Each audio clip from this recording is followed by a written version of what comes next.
이 시간 내가 여호와를 생각하였더니 라는 제목으로 담임 목사님 말씀 증거해 주시겠습니다. 할렐루야. 함께 예배하시던 우리 김종기 장로님이 잠깐 호흡곤란이 와서 119로 지금 제1병원에 이송되셨고요. 다행히 기도하는 가운데 회복되셔서 지금은 이제 정상으로 돌아오셨다고 연락이 왔습니다. 함께 기도해 주시고 우리 장로님이 좀 불편한 부분들이 있지만 하나님 주신 은혜 안에서 귀한 그 사명 잘 감당하시고 강건하게 걸어가실 수 있도록 함께 기도를 부탁드리겠습니다. 내가 여호와를 항상 내 앞에 모시며 그가 나의 오른쪽에 계심으로 내가 흔들리지 아니하리로다. 아멘. 제가 이렇게 말씀으로 축복하니 그 입술에 같이 떨림이 있는 분들이 몇 분 계시는 것 같아요. 또 무슨 말인가도 모르시는 분도 있고요. 우리가 성경 암송하는 가운데 20번째 말씀이지요. 하나님께서 여호와께서 항상 내 앞에 모시며 그가 내 오른쪽에 계심으로 내가 흔들리지 않습니다. 우리가 살아가면서 인생 가운데 흔들릴 또 믿음이 흔들릴 그러한 일들이 종종 있을 수 있는데 흔들리지 않는 이유 또 흔들리지 않겠다 고백하는 이유가 여호와께서 내 앞에 항상 내 앞에 모시기 때문에 그래서 그분이 걸어가는 그 길을 내가 쫓아가고 내가 걸어가는 그 길 앞에 주님께서 계시기 때문에 흔들리지 않는 줄로 믿습니다. 그리고 그 주님께서 내 오른편에 의지가 되어주시고 힘이 되어주시기 때문에 결코 흔들리지 않습니다. 오늘 갈릴리 성가대가 찬양한 곡도 꼭 그렇지 않습니까? 믿음으로 살아내겠노라고 믿음으로 하나님께 영광 돌리겠노라고 그렇게 마음을 다해서 주 앞에 고백했습니다. 우리의 삶의 고백이 또 우리의 삶이 바로 이 말씀과 같이 항상 여호와를 내 앞에 모시며 그가 내 오른쪽에 계심으로 내가 흔들리지 아니하리로다. 이것이 우리의 고백, 우리의 삶이 되어지시길 주님으로 축복합니다. 우리 요나서의 말씀은 많이들 아실 거예요. 4장밖에 되지 않는 짧은 기록이지만 참 많은 믿는 자로서 참 많은 고민과 또 자신을 돌아보게 하는 말씀입니다. 요나가 하나님의 부르심을 입고 하나님의 사명을 받았지만 그것이 자기 마음에 들지 않았어요. 그래서 불순종합니다. 하나님과 반대의 방향의 길을 걷게 되어집니다. 그러다 보니 그 배가 풍랑을 만나게 되어지고 곧 죽게 되어지는 그 지경까지 내몰리게 되면서 결국 바다에 내던져짐을 당하게 됩니다. 또 본인이 그 풍랑의 그 위험의 어려움이 그 원인이 자신임을 고백했고 또 본인의 입으로 나를 그렇게 던지라고 말하기도 했습니다. 그런데 결국 바다에 던져진 요나는 어떻게 됐습니까? 오늘 우리가 읽지 않았지만 1장 17절을 보게 되면 여호와께서 이미 큰 물고기를 예비하사 요나를 삼키게 하셨으므로 요나가 밤낮 3일을 물고기 뱃속에 있습니다. 하나님께서 그 모든 그 길 속에 함께하고 계셨고 또 요나가 바다에 던져질 것도 미리 알고 계셔서 이미 물고기를 준비하고 계셨어요. 그 풍랑 가운데 던져진 바다 한복판에 던져질 그 요나를 건지시기 위해서 그를 새롭게 하시기 위해서 그를 위하여서 물고기를 준비해 주셨습니다. 그리고 그 물고기 뱃속에 요나가 들어가게 되어지죠. 레오도르 예프라는 목사님께서 이런 유명한 말을 하셨습니다. 물고기를 예비하신 하나님은 얼마나 위대합니까? 이 물고기는 요나에 있어서 가장 훌륭한 신학 대학이었다라고 말했습니다. 요나의 물고기 뱃속에 들어간 요나, 그 안에 3일의 그 시간이 훌륭한 신학 대학이 되어졌다. 훌륭한 그 믿음의 신앙의 성숙을 이루는 그런 시간이 되어졌다라고 말하고 있는 것입니다. 여러분, 지금 성경은 요나가 어디에 들어갔다고 기록하고 있습니다. 물고기 뱃속에 들어갔다고 합니다. 이 물고기 뱃속, 그렇죠? 뱃속. 그것이 인생의 무덤이 될 수도 있고요. 또 생명을 잉태하는 자궁이 될 수도 있습니다. 이 두 가지 가능성을 모두 가진 자리가 물고기 뱃속입니다. 2절에 보게 되면 그 물고기 뱃속을 무엇이라 얘기하냐면 수월의 뱃속이라고 얘기해요. 수월은 때때로 지옥이라 번역도 하지만 무덤이라는 뜻입니다. 그리고 그 뱃속은 어머니의 자궁을 뜻하기도 하죠. 다시 말하면 큰 물고기의 뱃속은 두 가지 가능성, 두 가지 현실성을 내포하고 있는 것입니다. 거기서 죽으면 그곳은 무덤이 되어지지만 그것을 탈출하면 그것은 생명을 낳는 자궁이 되어지는 것입니다. 마치 고난 속에서 무르익어 열매를 맺게 되어지는 그 경험을 통해서 수월의 뱃속이 무덤이 아닌 새로운 믿음의 걸음을 내딛게 한다는 것입니다. 요나는 그 뱃속에서 3일을 지내게 됩니다. 그것은 하나님께서 주시는 마지막 기회였어요. 하나님을 만날 수 있는 마지막 장소였습니다. 그 3일은 생명과 죽음을 가늠하는 시간이었고 아픔의 시간이었고 기다리고 고통하는 시간이었습니다. 그래서 더 이상 새로운 것이 보이지 않고 모든 가능성을 포기하고 싶은 마음이 들도록 하는 그 시간, 그 장소가 수월의 뱃속, 물고기의 뱃속이었습니다. 그런데 하나님께서 바로 그 시간에, 바로 그 장소에 요나에게 기회를 주셨습니다. 요나야, 네가 이 수월의 뱃속에서 이 수월의 뱃속을 무덤으로 만들 것인지 인생의 종착역으로 만들 것인지 아니면 내 인생에 생명의 새로운 기회를 싹 틔우고 새롭게 도전하는 자리로 만들 것인지 결정하라고 기회를 주십니다. 여러분, 두 가지 가능성 중에 하나를 결정하는 것은 요나의 몫이었습니다. 전적으로 요나에게 달려 있습니다.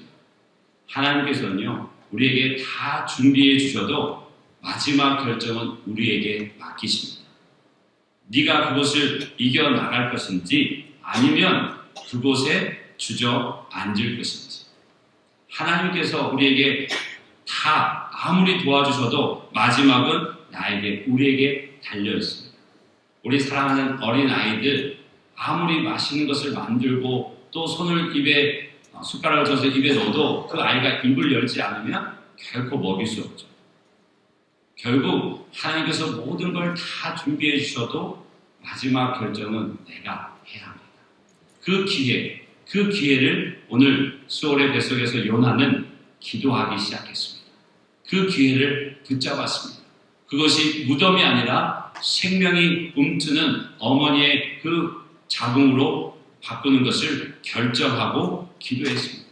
그래서 요나서 1장 2절 보게 되면 요나가 물고기 뱃속에서 그의 하나님 여호와께 기도하여 또 어떻게 기도했습니까? 내가 받은 고난으로 말미암아 여호와께 불러 아뢰었더니 또 주께서 수월의 뱃속에서 부르짖었더니 지금 요나가 기도하고 있습니다. 지금 요나가 그 상황 속에서 하나님을 부르고 있음을 얘기하고 있습니다. 여러분, 예수님을 믿는다는 것이 무엇입니까? 예수님을 믿든 안 믿든 그 인생의 고난은 다 찾아옵니다. 예수를 믿어도 고난은 있고요. 안 믿어도 고난은 있습니다. 근데 그 고난 앞에서 그 삶의 모습은, 그 태도는 환희하게 다른 것이 신앙인과 그렇지 않은 삶의 모습입니다. 그런데요, 고난이 갑작스러운 어려움이 닥치게 되어지고 내 힘으로 어찌할 수 없는 지경에 놓이게 되어지면 누구나 다 겁쟁이가 되는 것이 동일합니다. 믿음의 사람도요, 갑자기 큰 어려움이 닥치면 두려워하게 되어지고 움찔하게 되어지고 어찌해야 되나 낙심하게 되는 것도 동일합니다. 그런데 때로는 고난을 이겨내기 위해서 노력하는 것을 싫어할 때도 있습니다. 도전하고 시도하기도 전에 안 될 거라 포기할 때도 있습니다. 때로는 숨어버리고 스스로를 실패자라고 귀종해버리고 도망가는 경우도 있습니다. 그러나 진짜 믿음의 사람은, 진짜 예수님을 믿고 살아가는 신앙인은 거기에 머물지 않고 다음 단계 기도하는 자리로 나아가는 줄로 믿습니다. 하나님을 향해서 기도하게 되는 줄로 믿습니다. 그 앞의 모습은 신앙인이나 신앙인이 아니나 동일해요. 그러나 신앙인은 그 다음 단계, 그것을 하나님의 손을 보는 기회로 여기고 기도하는 자리로 나아가는 줄로 믿습니다. 요나는 이 위기를, 이 고난을, 이 물고기 뱃속을 인생의 종착점이 아닌 새로운 생명의 자리로 바꾸기를 결정하고 기도하기 시작합니다. 간절히 기도합니다. 가장 깊은 죽음의 그 자리에서 생명의 하나님을 발견하고 하나님의 이름을 부르짖습니다. 삶의 전부를 걸고 주님 앞에 기도합니다. 그리고 그 기도 속에 요나는 자신과 함께 하시는, 자신을 지키시는 하나님을 경험하게 되었습니다.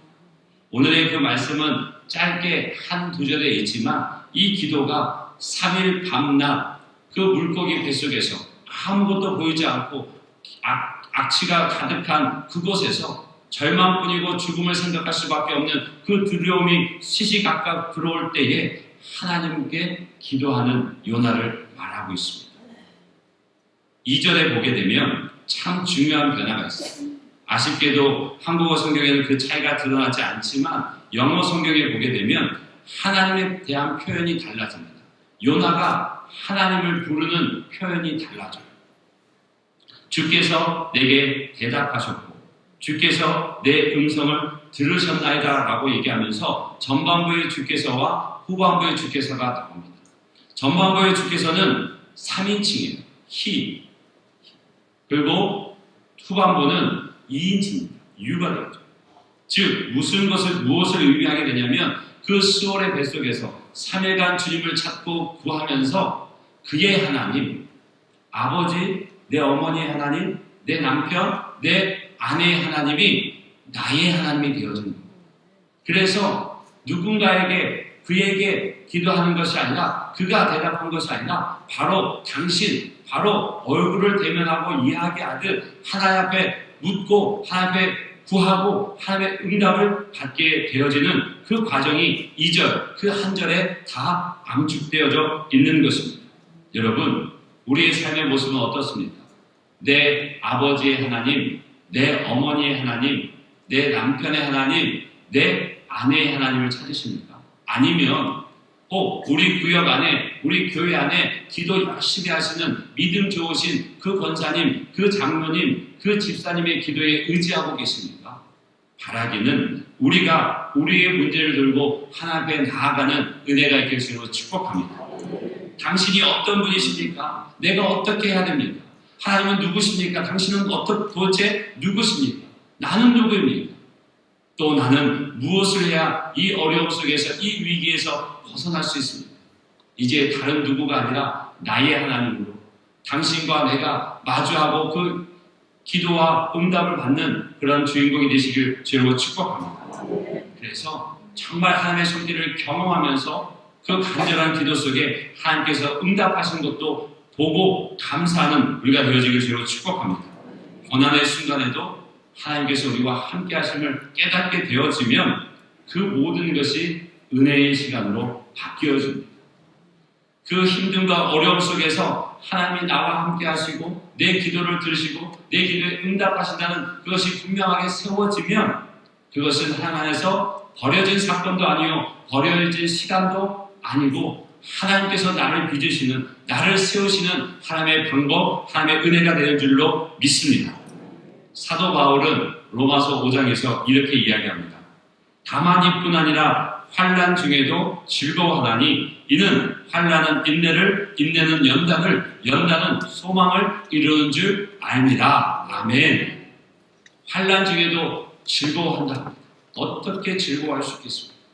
힘들고 어렵고 내일이 보이지 않고 소망이 없는데 그 칠흑같이 어둠 속에서 몸 하나 흠짝하지 못하고 그저 겨우 연명하듯 숨을 쉬고 있는데 어떻게 즐거워할 수 있겠습니까?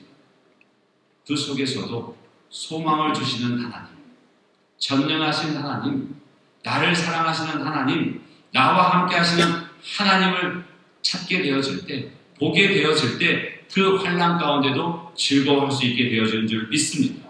아니 그 환난 속에서도 과감히 즐거워하겠노라고 다짐하고 선언하는 것입니다. 그렇게 될 때 환난은 인내를, 인내는 연단을, 연단은 소망을 이루어내는 줄로 믿습니다. 지나온 삶을 한번 돌아보십시오. 수월의 뱃속과 같이 그 어둠의 자리가 모두에게 있을 것입니다. 그리고 시시각각 내 곁에 다가오는 춥고 시린 자리가 있을 것입니다. 그런데 그것이 우리로 하여금 기도하게 하는 자리인 줄로 믿습니다. 하나님을 바라보게 하는 자리인 줄로 믿습니다. 요나는 오늘 물고기 뱃속에서 아무것도 소망할 수 없는 그 죽음의 그 자리에서 하나님께 기도했습니다. 그 기도의 첫 번째 내용이 뭔가 봤더니 4절에 보게 되면 내가 말하기를 내가 주의 목전에서 쫓겨났을지라도 다시 주의 성전을 바라보겠다 하였나이다. 무엇을 얘기합니까? 너무도 유명한 요나의 고백이죠. 다시 주를 바라보는 삶에 대한 결심입니다. 지금 자신의 처지는 아무것도 바뀌지 않았습니다.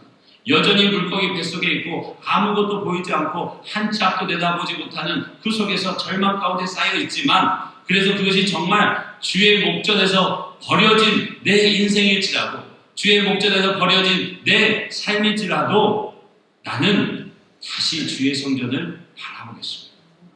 나는 다시 주의 성전을 바라보겠습니다라고 결심하고 하나님 앞에 기도합니다. 여러분, 회개가 무엇입니까?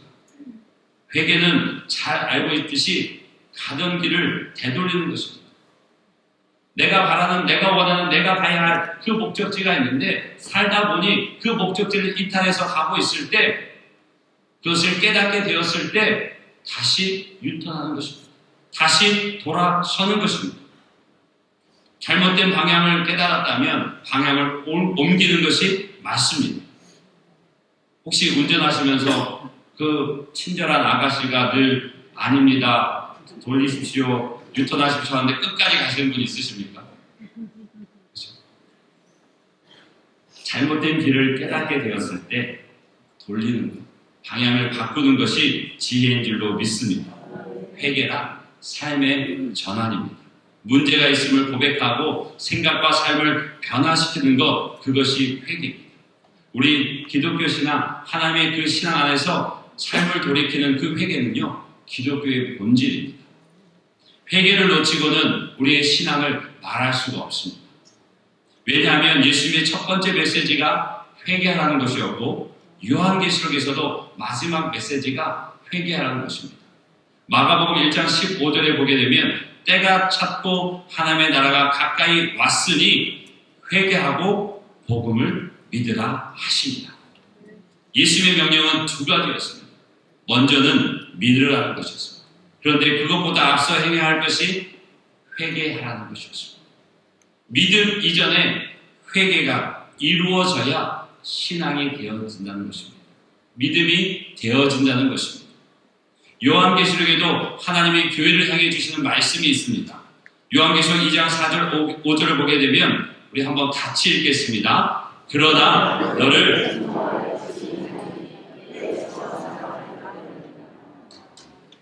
아멘.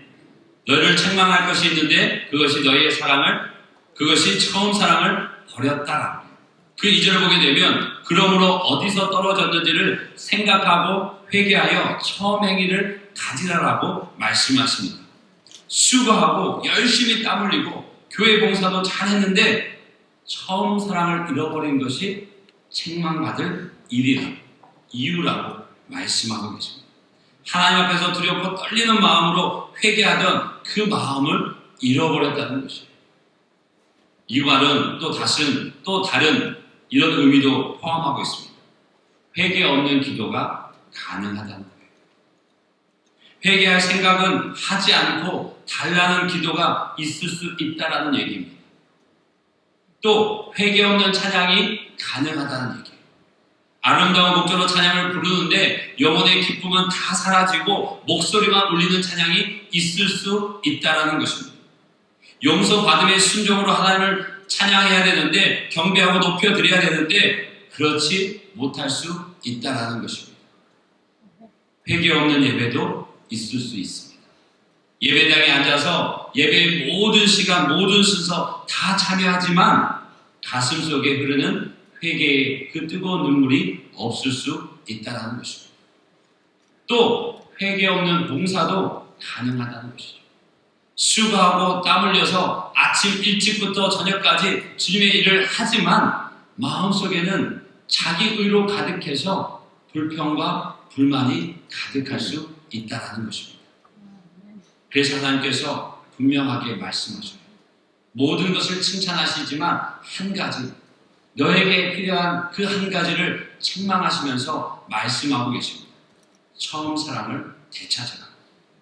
네 인생에 돌아보며 네 신앙의 그 길을 돌아보면서 어디에서 그 처음 사랑을 잃어버렸는지, 어디서 그 처음 사랑이 식어졌는지를 돌아보고 찾아보고 회개하고 처음 사랑의 그 마음으로 처음 행위를 가지라라고 말씀하고 계십니다. 여러분, 회개 쉽지 않습니다. 어려워요.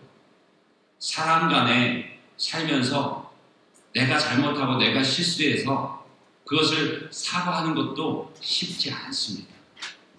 그런데 하나님 앞에 내가 내 죄를 고백한다는 거 쉽지 않습니다. 그런데요, 누구에게나 어려운 이 회개, 그러나 우리는 회개해야 하는 줄로 믿습니다.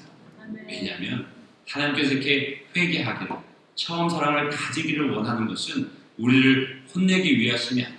우리에게 벌하기 위하심이 아니고 우리를 하나님의 사람으로 만들기 위해서, 새 것을 주시기 위해서 헌 것을 버리라라고 말씀하시는 것입니다. 바라기는 우리 모두가 회개에 익숙한 하나님의 사람들 되어주시길 주로 축복합니다. 여러분, 우리는 누구나 나이가 90이 되든 아니면 어린 아이들이든 하나님 앞에서는 다 어린아이인 줄로 믿습니다. 아니, 하나님 앞에 어린아이와 같은 존재로 서야 하는 줄 믿습니다. 엄마 아빠 앞에서는 어린아이처럼 있는 모습 그대로 하나님 앞에 나아갈 때 그것을 하나님은 기뻐하세요.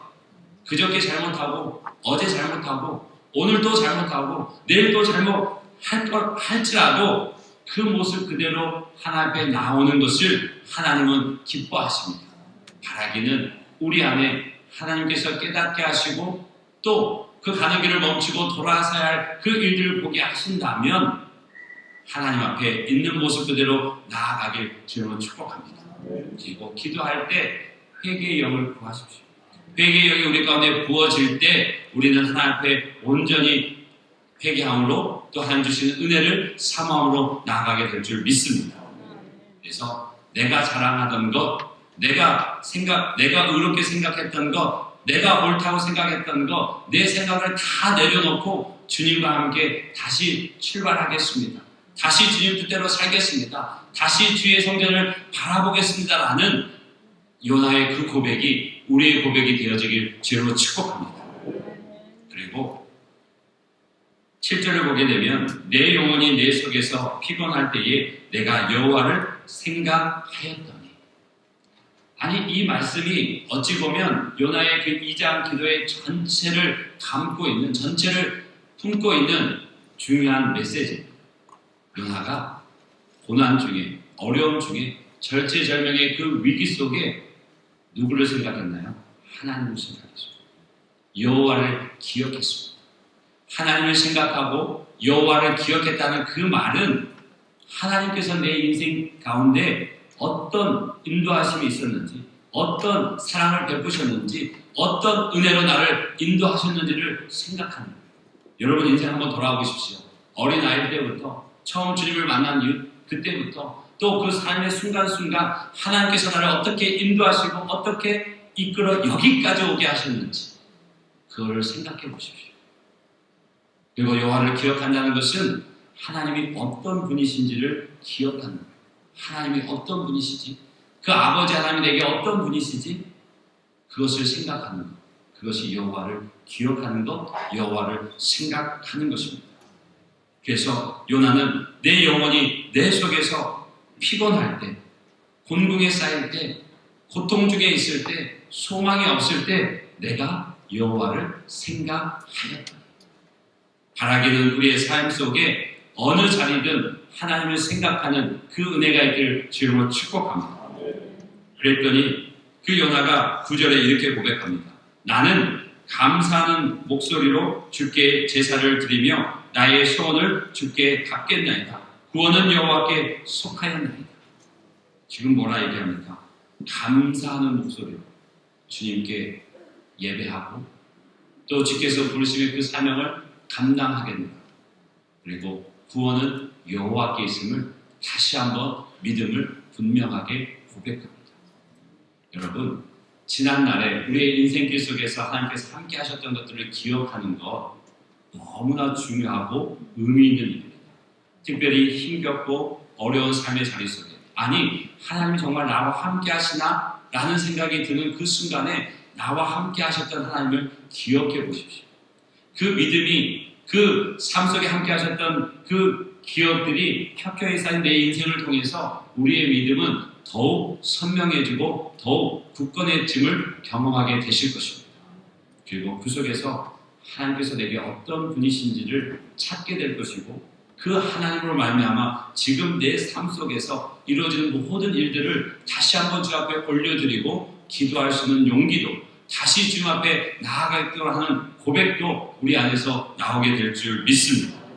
바라기는 하나님을 생각하는 하나님을 기억하는 우리의 인생이 되어지길 주님으로 축복합니다.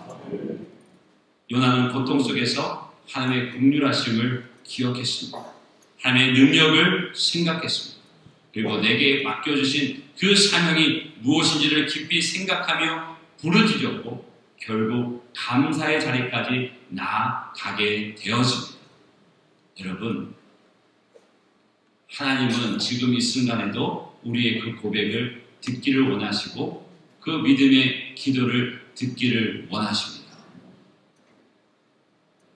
제가 이전 교회에서 제가 목사 안수를 받고 또 사역을 하면서 몇몇 큰 사건들 제게 기억되어지고 잊지 못할 사건들이 있습니다. 그 사건들을 통해서 그 시간들을 통해서 저 역시 하나님에 대한 믿음의 고백이 세워지고 또 하나님을 더 신뢰하는 계기가 되어졌었는데 그 중에 한 친구를 좀 소개하고자 합니다. 제가 이전 교회 2014년 겨울에 청빙되어져서 교구 사역을 하게 되면서 2016년도에 15년도부터 좀 증세가 있었고 16년도에 급성 림프구성 백혈병 진단을 받은 아이가 하나 있었습니다. 그때 나이가 10살이었습니다. 그 부모님 참 어려운 삶의 걸음을 걸어가고 있었습니다. 남편 된 집사님은 취업을 위해서 공부하는 중에 있었고 그러다 보니 교회 안에서 예배 생활 또 믿음의 생활이 많이 약해진 상황이었습니다. 어머니는 방문교사로서 일을 하면서 또 공무원 시험을 준비하고 있었고 본인도 약을 먹어가며 건강을 추스리하는 상황 속에 있었습니다. 그 중에 한 아이, 유일한 그 아들이 소망이었는데 그 아들이 갑자기 급성 백혈병 진단을 받게 되었습니다. 그 과정을 일일이 다 설명할 수는 없지만 참 생생한 기억이 무엇이냐면 그 중에도 그 아이가 그 순간에 하나님을 기억한다는 거예요. 10살의 아이가 살면 얼마나 살고 믿음이 있으면 얼마나 있겠다 싶지만 그 무균실에서 혼자 복음부터 하고 또 엄마도 곁에 있지 못하는데 그 아이가요 하나님을 기억해요. 하나님의 말씀을 붙잡아요. 그 고통 중에 하나님을 부르는 이 백혈병이 너무 힘든 병이지만 특별히 그 어린아이가 감당하기 힘든 게 뭐냐면 척수에서 골수를 뽑아내는 거예요. 너무 힘들거든요. 아프거든요. 근데 그럴 때마다 말씀을 외워요. 그리고 너무 힘들 때 엄마한테 성경을 읽어달라고 해요. 그리고 그 친구가 3년, 4년이 지나서 완치 판정을 받았습니다. 그 친구가 교회와 담임 목사님께 편지를 썼어요. 그것을 교회 주보 칼럼에 있던 것을 찾았는데 제가 한번 읽어드릴게요. 감사합니다. 목사님 안녕하세요. 저 이서연입니다. 저를 위해 기도해 주셔서 감사합니다. 목사님 제가 입원했을 때 신방 오셔서 저에게 주신 예레미야 17장 14절 여호와여 주는 나의 찬송이시오니 나를 고치소서. 그리하시면 내가 낫겠나이다. 나를 구원하소서. 그리하시면 내가 구원을 얻으리이다. 그 말씀 붙들고 기도했습니다. 그리고 성경을 읽고 하나님을 찾으라고 말씀하셔서 성경을 읽었습니다. 처음엔 성경이 읽기 싫었고 그러다 너무 아플 땐 조금씩 읽기 시작해서 성경을 읽으며 고통을 점점 잊기 시작했습니다. 그러면서 목사님께서 왜 성경을 읽으라고 하시는지 알 수 있었습니다. 성경을 통해 하나님을 만나게 해주셔서 감사합니다. 그리고 기도뿐만 아니라 때때로 좋은 음식 보내주셔서 감사합니다. 이렇게 늦게 인사드려서 죄송합니다. 제가 받은 만큼 다른 힘든 사람에게 사랑을 베풀기 위해 노력하겠습니다. 그리고 다른 사람에게 하나님의 사랑과 은혜를 전하기 위해 사성, 지성, 덕성, 야성, 영성을 갖추도록 노력하겠습니다. 다음 세대를 세우기 위해 힘쓰시는 목사님께 감사드리고 목사님의 성령 충만과 영육 간의 강건하심을 위해 기도하겠습니다. 소년부 이서연 유튜브에서 10살에 그리고 3년 4년의 시간을 지나서 완치 판정을 받고 지금은 17살입니다. 그 어떤 아이보다 밝고 마음껏 뛰어놉니다. 하나님의 기적이고 하나님의 은혜를 그 친구를 통해서 매 순간 경험하게 되었죠. 그런데 그 일이 처음 닥쳤을 때는요, 참 많이 두려웠습니다. 그리고 하나님의 뜻이 어디에 있는지, 왜 이토록 어려운 가정에, 이 힘든 가정에 이런 큰 일을 주셨는지 묻고 또 물었습니다. 네, 그 아이를 두고 온 교회가 함께 기도했고 또 교구는 더 특별히 작정하고 기도했습니다. 시간이 지나면서 그 증상이 호전됐다가 또 악화됐다가 응급실을 몇 번을 찾아가고 겨우 시간 내서 겨우 허락받아서 나왔지만 나오자마자 한두 시간 만에 다시 응급실에 들어가고 그것을 수차례 수십 번 반복합니다. 부모의 마음은 얼마나 힘들었겠습니까? 그렇게 하나님의 은혜 속에서 그 치료의 과정을 다 견뎌냅니다. 10살짜리 그 아이가. 그리고 그 자녀들이, 그 부모들이 견뎌냅니다. 그런데 그 속에서 이 아이가요, 하나님의 말씀을 붙잡았어요. 하나님을 생각하고, 하나님을 기억하고, 아플 때 말씀을 배우고, 또 아플 때 말씀을 읽어달라 하고, 그렇게 그 시간을, 그 고통의 시간을 결코 짧지 않은 그 시간을 그 아이가 견뎌냅니다. 그리고 안치 판정을 받고 하나님께 감사해요. 그 가정은 온전히 하나님의 말씀 앞에 든든히 세워져 있습니다. 믿음이 약했던 그 아빠는 이 아이를 통해서 다시 믿음이 회복되어지고 동일하게 아이들을 가르치는 교사로서 수년째 봉사하고 있습니다. 그 엄마도 그 공부한 것에 공무원실이 되어지고 바쁜 중에도 나와서 또 아이들을 섬깁니다. 여러분, 하나님은 우리를 잊지 않고 기억하시는 줄 믿습니다. 힘들고 어려운 그 순간에도 고아와 같이 혼자 내버려 두지 않으시고 하나님께서 우리를 함께 하시는 줄 믿습니다. 그 아이의 꿈이 나중에 커서 자기와 같이 힘든 이들에게 동일하게 힘을 보태주고 싶다라고 얘기합니다. 이 어린 아이, 어찌 이 아이의 하나님 뿐이겠습니까? 이 하나님이 우리의 하나님이고 요나의 하나님이 우리의 하나님이십니다. 그것은 다른 누구의 하나님이 아니라 나의 하나님이고 나와 1대1로 대화하기 원하시는 하나님이십니다.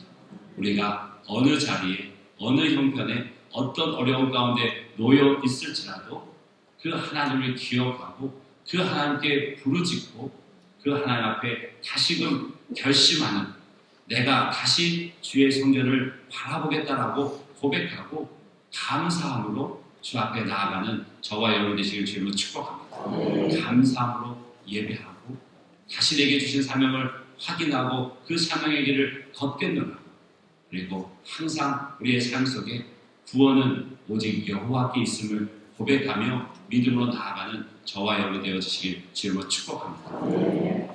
우리의 삶의 길 속에 함께 하신 그 하나님을 기억하는 것, 그것이 은혜이고 그 은혜가 다시 내게 믿음으로 나를 세워 갈 줄 믿습니다. 우리가 이 시간 함께 찬양할 것은 바로 내게 주어졌던 이 모든 것이 거저 당연하게 주어진 얻게 된 그것이 아니라 하나님께서 주신 은혜였습니다. 지금의 이 힘든 상황 속에서도 어려운 상황 속에서도 하나님의 은혜임을 고백하는 것이 진짜 믿음인 줄로 믿습니다. 그 믿는 자에게 하나님께서 그 응답의 결실을 오게 하실 줄 믿습니다. 우리 함께